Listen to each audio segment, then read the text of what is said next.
जय जय सिया राम। जेहि विधि नाथ होई हित मोरा, कीजिए सुबेरु दास मैं तोरा।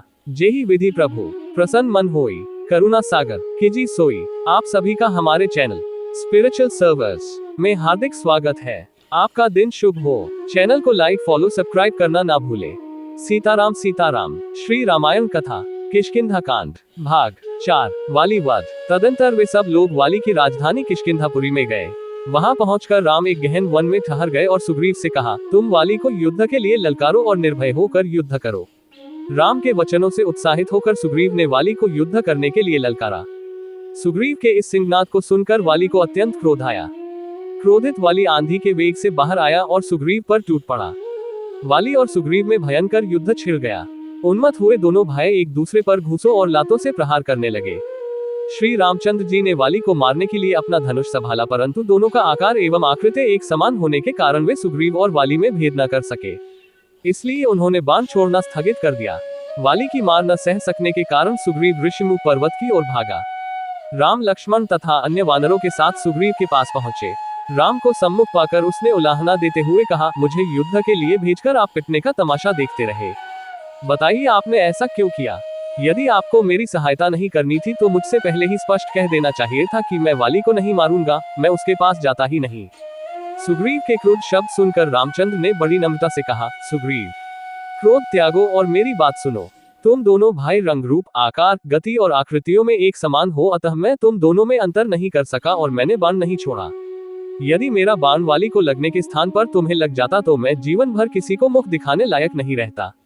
वानरेश्वर, अपनी पहचान के लिए तुम कोई चिन्ह धारण कर लो जिससे मैं तुम्हें पहचान लूं और फिर से युद्ध के लिए जाओ। इतना कहकर वे लक्ष्मण से बोले, हे लक्ष्मण, यह उत्तम लक्षणों से युक्त गजपुष्पी लता फूल रहे हैं, इसे उखाड़कर महामना सुग्रीव के गले में पहना दो।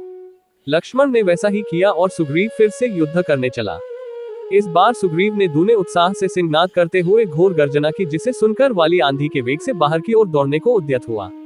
किंतु उसकी पत्नी तारा ने भयभीत होकर वाली को रोकते हुए कहा, हे वीर श्रेष्ठ, अभी आपका युद्ध के लिए जाना श्रेयस्कर नहीं है।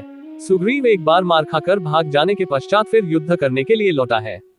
इससे मेरे मन में शंका उत्पन्न हो रही है। ऐसा प्रतीत होता है कि उसे कोई प्रबल सहायक मिल गया है और वह उसी के बल पर आपको ललकार रहा है।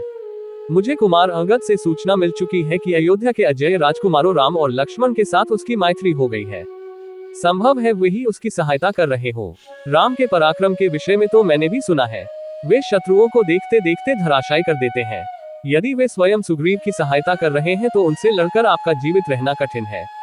इसलिए उचित यही है कि इस अवसर पर आप बैर छोड़कर सुग्रीव से मित्रता कर लीजिए, उसे युवराज पद दे दीजिए।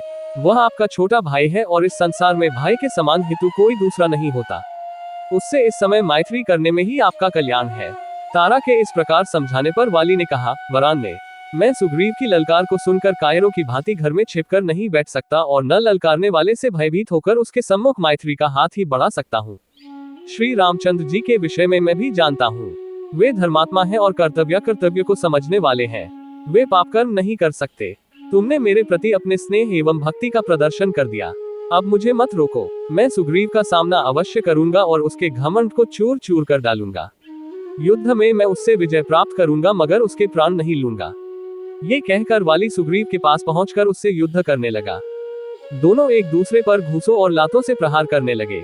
जब राम ने देखा कि सुग्रीव की शक्ति क्षीण होते जा रही है तो उन्होंने एक विषधर सर्प की भांति बाण को धनुष पर चढ़ाकर वाली को लक्ष्य करके छोड़ दिया। टंकारा ध्वनि के साथ वह बाण वाली के वक्ष में जाकर लगा, जिससे वह बेसुध होकर पृथ्वी पर गिर पड़ा। जय जय सिया राम। आगे की कथा भाग 5 कल आपको पुनः मिलेगी। आप सभी का दिन शुभ हो। हमारे चैनल पर बने रहने के लिए लाइक फॉलो और सब्सक्राइब करें। जय जय सिया राम।